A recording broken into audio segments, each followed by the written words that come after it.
It was a freezing December evening in 1991, Austin, Texas.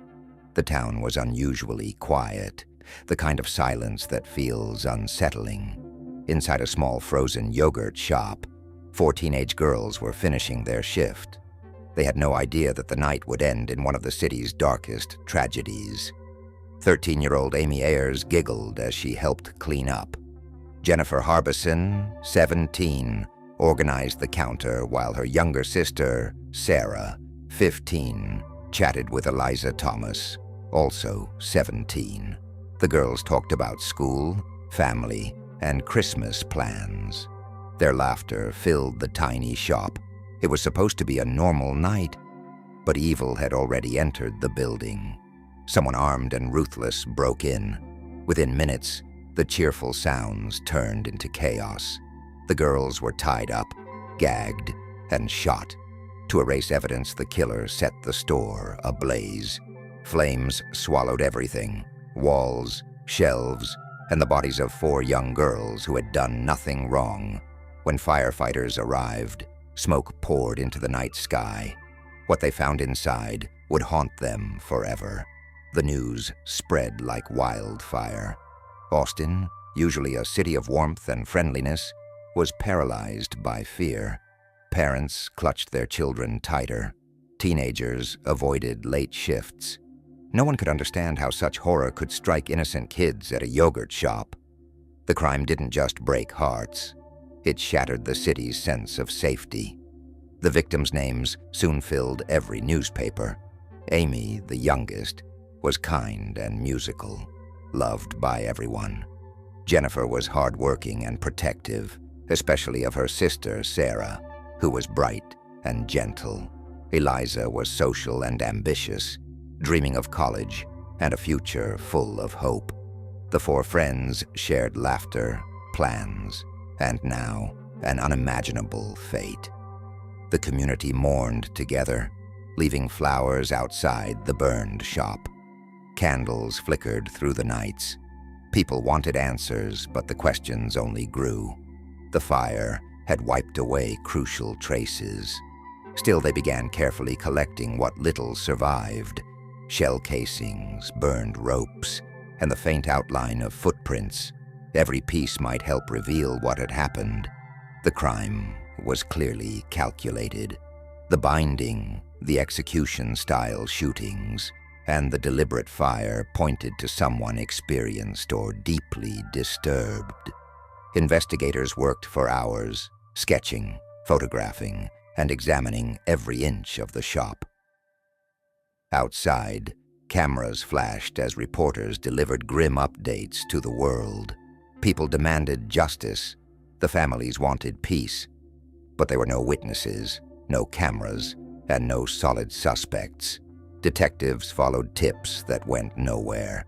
Each lead turned cold, almost as quickly as it appeared. Days turned into weeks, and weeks into months. Rumors flooded the city. Some believed it was a robbery gone wrong. Others whispered it was personal. But the truth stayed buried under ashes and confusion. Despite the chaos, officers refused to give up. They built timelines, re-interviewed anyone connected to the shop, and worked late into the night. Yet progress was painfully slow. With most physical proof destroyed and technology still limited, they had little to build on. Then came another twist: false confessions. Several people stepped forward claiming to be the killer. Some wanted attention, others were simply disturbed. Detectives had to waste time checking every story, each one turning out to be untrue. The frustration grew, but the determination never faded. Years went by. The families continued living with unanswered questions and endless grief. The city of Austin carried the weight of 4 names that refused to fade from memory. In 1993, 2 years after the massacre, a shocking development reignited hope. A young man named Robert Springsteen was arrested. He reportedly confessed, describing details that matched what investigators knew about the crime. Soon after, another man, Michael Scott, was accused of helping him. At last, it seemed like justice was near. The confessions appeared convincing. The families, desperate for closure, clung to the possibility that the killers had finally been caught. The trial that followed drew massive attention. Reporters filled the courtroom, and every headline carried the story. Prosecutors presented the taped confessions as solid evidence, supported by partial forensic findings. Springsteen and Scott were charged with capital murder. 4 counts, 1 for each girl. In the courtroom, the victims' families sat together, hands trembling, hoping this nightmare would finally end. They had waited years to hear the words, guilty. They wanted to believe it was over. But soon, cracks appeared in the case. Defense attorneys argued that the confessions were unreliable, that both men had been pressured into admitting something they didn't do. There was no DNA linking them to the crime, no fingerprints, no clear motive. Doubt spread quickly. The same media that once celebrated the arrests now questioned the entire investigation. Had the police, desperate for answers, forced false confessions? As the hearings went on, the truth grew murkier. Eventually, both convictions were overturned due to improper handling of the confessions and lack of scientific proof. New DNA tests later showed that the genetic material found at the scene did not match either Springsteen or Scott. That revelation destroyed what little confidence remained in the investigation. After almost 2 decades, the case returned to square one. No solid suspects, no motive, and no closure. The yogurt shop murders, as they came to be known, remained one of the most chilling mysteries in Texas history.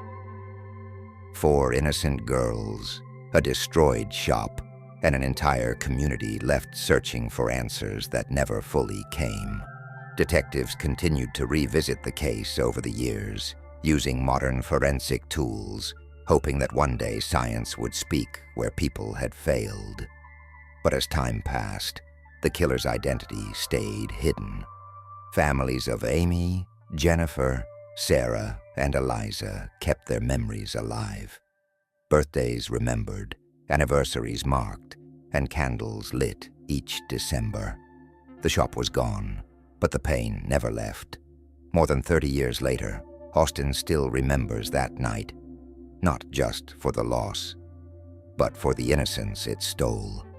It became a story mothers told their daughters, a warning whispered about trust, safety, and the fragility of life. What happened in that small yogurt store remains one of Texas's most haunting unsolved crimes. A reminder that sometimes evil walks quietly, striking without reason and leaving behind scars that never truly heal. Questions soon surrounded Robert Springsteen's confession. Experts pointed out contradictions, and lawyers argued he might have been pressured into admitting guilt. As time passed, both his and Michael Scott's convictions were re-examined. Eventually, courts ruled that there wasn't enough solid proof to keep them imprisoned. Their release devastated the families who had waited years for justice. The community felt betrayed and heartbroken, realizing the nightmare was far from over. This outcome exposed deeper issues within the justice system. It showed how fragile investigations can become when confessions are accepted without strong supporting evidence. The yogurt shop murders not only stunned Austin, but also revealed serious flaws in how crimes were solved. Once again, the case went cold, leaving families trapped in endless grief and unanswered questions. Years later, new hope surfaced. Technology had advanced, and DNA testing offered tools that didn't exist in the early 90s. Investigators returned to the old evidence, determined to find what had been missed. Even the smallest trace, a hair, a fiber, or a drop of blood could now tell a story. Scientists began re-examining items from the crime scene, including the bindings and other materials recovered from the fire. The tests produced encouraging results. Some samples helped rule out innocent people who had once been suspected. Others pointed to possible new directions. While no one has yet been charged, the findings brought the case closer to the truth.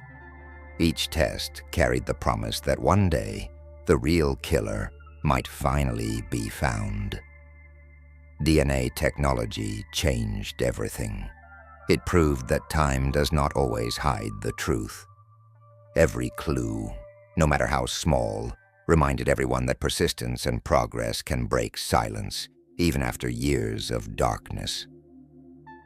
Still, the case remains open. The question of who committed the brutal murders continues to haunt Austin. Detectives from cold case units keep analyzing old material, tracking leads, and speaking with new witnesses who may remember something useful. Each year, forensic experts revisit the evidence, hoping to discover a match that could finally close the file once and for all. For the families, the pain has never faded. The Harbison sisters' relatives, along with the loved ones of Amy Ayers and Eliza Thomas, continue to live with the emptiness left behind. They attend memorials, light candles, and speak the girls' names to keep their memories alive. To them, every headline about new DNA testing feels like a small step toward the justice they have been denied for so long. The city has not forgotten either. The yogurt shop murders became part of Austin's collective memory, a story told to remind everyone of how fragile safety can be. Parents still warn their children about staying alert. Community members gather every December to honor the 4 young lives that were stolen. The case also became a lesson in law enforcement. It showed how damaging false confessions can be. Investigators learned the importance of careful collection, unbiased questioning, and patience. Every detail, no matter how minor, can change everything. Beyond police work, the tragedy revealed the emotional toll that violent crime leaves behind. Families lost daughters, sisters, and friends. Their grief reshaped lives and strengthened their determination to keep fighting for truth. The story taught Austin and the nation that behind every cold case are real people still waiting for closure. The story of the yogurt shop murders stands as both a tragedy and a message that truth, no matter how long it takes, is always worth the fight. If this story moved you, don't let their memories fade. Hit the like button, subscribe to our channel, and share this video with others who believe in justice.